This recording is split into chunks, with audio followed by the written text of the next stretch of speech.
రెడ్డి గారు, కేటీఆర్ అసలు ఈ ప్రభుత్వం అవినీతితో కూరుకుపోయింది. అమృత్ స్కీమ్ లో అవినీతి జరిగినా కూడా కేంద్ర ప్రభుత్వం పట్టించుకోవట్లేదు. రేవంత్ రెడ్డి బావమరిదికి దారాదత్తం చేశాడు టెండర్లు అనేది ఆరోపణ. ఢిల్లీకి వెళ్లి ఫిర్యాదు చేశాడు. ముందుగా మీరు ఒకటి తెలుసుకోవాల్సిన విషయము, ఈ అమృత్ స్కీమ్ టెండరు 3,450 కోట్ల చిల్లర. మేము మినిస్టర్ అయ్యే నాటికి మా ముఖ్యమంత్రి గారు ప్రమాణ స్వీకారం, మేము మంత్రులుగా ప్రమాణ స్వీకారం చేసే నాటికే టెండర్లు అయ్యి, ఒకటి మేఘా, ఒకటి గజా కన్స్ట్రక్షన్స్, ఒకటి ప్రతిమ. గజా అంటే ఎవరు? కేటీఆర్ ట్విన్ బ్రదర్స్, రామలింగారావు గారి అబ్బాయి, ఆయనకు ఒక ప్యాకేజ్. ప్రతిమ అంటే ఎవరు? ట్విన్ బ్రదర్స్, కేసీఆర్ అంటే ప్రతిమ శ్రీనివాసరావు, ప్రతిమ శ్రీనివాసరావు అంటే కేటీఆర్, కేసీఆర్ వాళ్ళ అన్న బోయినపల్లి వినోద్ కుమార్. ఒకటి మేఘా. 3 కంపెనీలకు వచ్చి ఎక్సైజ్ రేటుతో వస్తే నేను పట్టుబట్టి ఆ అరవింద్ కుమార్ గారిని పిలిపించి మొత్తం చెక్ చేసి ఇంత ఎక్సైజ్ ఎట్లా ఇస్తుందని చెప్పి క్యాన్సల్ చేయించింది ముఖ్యమంత్రి గారితో చెప్పించింది నేను. ఈ వాస్తవం ఎవరికి తెలియక ఈరోజు మొట్టమొదటిసారిగా మీకు చెప్తున్నా. చెప్పించి రీటెండర్ పిలిపించినాం. రీటెండర్ పిలిస్తే జనరల్గా రివైజ్ రేట్ ఇస్తారు, కొత్త రేట్లు. వాళ్ళు పిలిచింది పోయిన సంవత్సరం ఎస్ఎస్ఆర్ రేట్లు.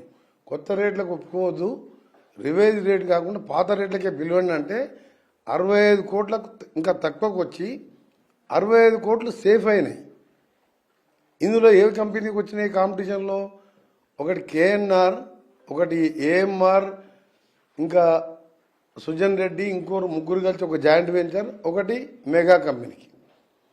అంటే 65 కోట్లు మిగిలించడం తప్ప. లేకపోతే గజా ప్రతిమ శ్రీనివాసరావు మెడికల్ షాపులు నడుపుకుంటోళ్లకు గజా కన్స్ట్రక్షన్ అని తేజరాజు గారికి కాంట్రాక్టర్తో సంబంధమైంది. 25,000 కోట్ల ఇరిగేషన్ వర్కులు ప్రతిమ శ్రీనివాసరావు చేసిండు. 3rd టీఎంసీ కాళేశ్వరంకి వెళ్ళి అవసరం లేకున్నా శ్రీనివాసరావు కోసం ఆ 3rd టీఎంసీని క్రియేట్ చేసి అందులో 90% వర్క్లు ఆయనకి ఇచ్చి నెల 1వ తారీఖు జీతాలు ఉద్యోగులకు ఇవ్వకుండా శ్రీనివాసరావు గారికి బిల్లులు పేమెంట్ చేసిండు. ఇకపోతే ఇది ఈ విషయం. అమృత్ 1 వచ్చింది. ఇదే గజా కన్స్ట్రక్షన్కు నేను అప్పుడు ఎంపీగా ఉన్నా, అనుభవం లేకున్నా వరంగల్లో అండర్గ్రౌండ్ డ్రైనేజ్ ఇస్తే ఇప్పటికీ ఆ వర్క్ అక్కడ పడేసిండు. అంటే గజా కన్స్ట్రక్షన్ అప్పుడు అమృత్ 1 ఇచ్చిండు, 2 ఇచ్చిండు. ఇవన్నీ విషయాలు అందరికీ తెలియకుండొచ్చు. మా పార్టీలో కూడా కేటీఆర్ తెలియదే సార్, ఆయన హయాంలోనే ఈ టెండర్లు ఇచ్చామని మీరు వచ్చిన తర్వాత రద్దు చేసి చెప్తున్నా కదా. ఇచ్చింది గజా కన్స్ట్రక్షన్. ప్రతిమాని కంపెనీలుగా పుట్టించి వ్యాపారం నిర్మాణ రంగంలో కాంట్రాక్టర్ కాకుండా వాళ్లకు వర్కులు కట్టిపెట్టి ఎక్సెస్ రేటుకి ఇస్తే క్యాన్సల్ చేసి మళ్ళా పెద్ద కంపెనీలు తక్కువ రేటుకు 60-70 కోట్లు అంటే మిగిలించడం మామూలు విషయం కాదు. పిలిపించి ఎలా ఆల్రెడీ ఆ 3 వర్క్లు స్టార్ట్ అయినాయి.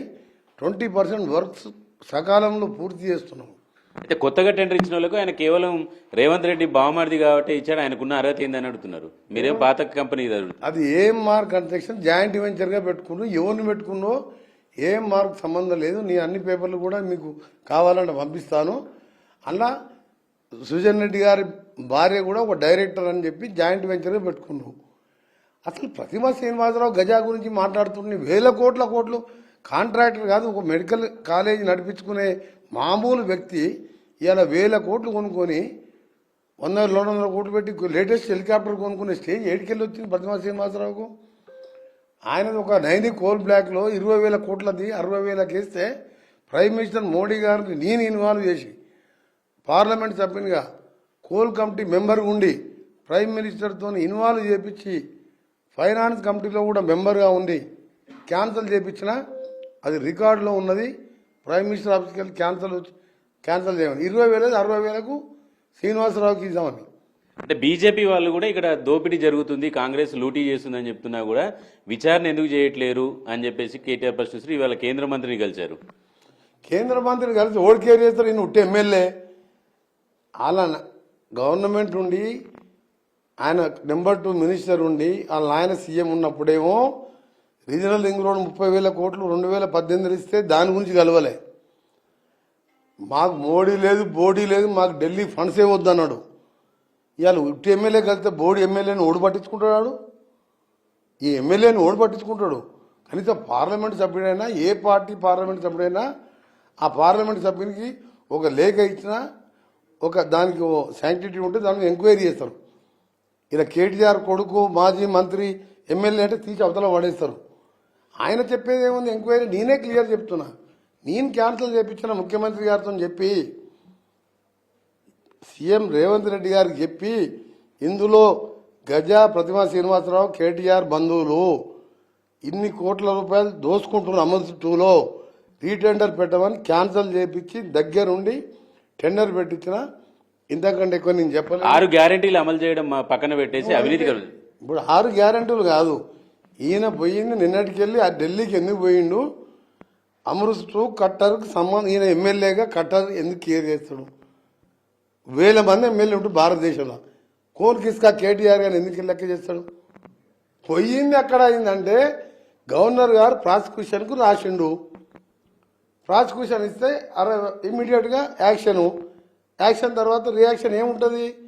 ఇప్పుడు రూపీస్ని పౌండ్స్గా మార్చి government of India RBI permission లేకుండా అరవింద్ కుమార్ గారు స్టేట్మెంట్ ఇచ్చిండు. Over order of honourable minister KT Rama Rao గారి ఆర్డర్ రిలీజ్ చేసిన అన్నాడు. అయిపోయి దొరికిపోయింది అక్కడ. దాన్ని డైవర్ట్ చేస్తానికి గిట్టర్ అమృత్ 2 అంటున్నాను. అమృత్ 2 నేను చెప్పిన ఎక్సెస్ ఉంది, క్యాన్సిల్ చేయది. గజా ప్రతిమ తీసుకుంది కాబట్టి వాళ్లకు వర్కులు వాళ్ళు. ఈ అరవింద్కు సంబంధించినటువంటి ఎపిసోడ్ లో ఫార్మా ఈ రేస్ కేసులో నేనే మంత్రిని నేనే చెప్పిన అరవింద్కి సంబంధం లేదని చెప్పి కేటీఆర్ స్టేట్మెంట్ చేశాడు. అరే అరవింద్ ఏమో కేటీఆర్ చెప్తే as per overall instruction of KTR నేను రిలీజ్ చేసిన అన్నాడు. రిలీజ్ చేసినాం తప్పే, ఓవరాల్ ఇన్స్ట్రక్షన్ ఇచ్చడం తప్పే. దాన్ని చట్టం, ఈడీ, ఫేమా, ఫారిన్ రెగ్యులేషన్, ఆర్బీఐ, పోలీసులు ఏం తీసుకుంటారో నాకు తెలియదు. నేను కేసుల గురించి మాట్లాడలేను. చట్టం తన పని తాను చేసుకుంటూ పోతుంది. దీంట్లో అరవింద్ కుమార్ ఉండు, కేటీఆర్ ఉండు, వెంకటరెడ్డి ఉండు. నువ్వు పౌండ్స్లో కన్వర్ట్ చేసి పేమెంట్ చేసేటప్పుడు పెద్ద ప్రొసీజర్ ఉంటుంది. కోటి అయినా 46 కోట్లైనా ట్రాన్స్ఫర్ చేసి అది చాలా పెద్ద నేరం. అది చట్టం చూసుకుంటుంది. నేను దాని మీద నేను కేసుల గురించి దాని గురించి నేను మాట్లాడలేను. సరే, ఈ కలెక్టర్ మీద దాడి, సీఎం సొంత జిల్లాలో కలెక్టర్ మీద దాడి ఎక్కడికి వెళ్ళిపోతున్నావు నువ్వు? అమృత్ మీద ప్రాసిక్యూషన్ ఆపించుకుంటానికి అమిత్ షాని పట్టుకుంటానికి దండం పెట్టైనా ప్రాసిక్యూషన్ ఆపకపోతే పెద్ద కేసు అవుతుంది.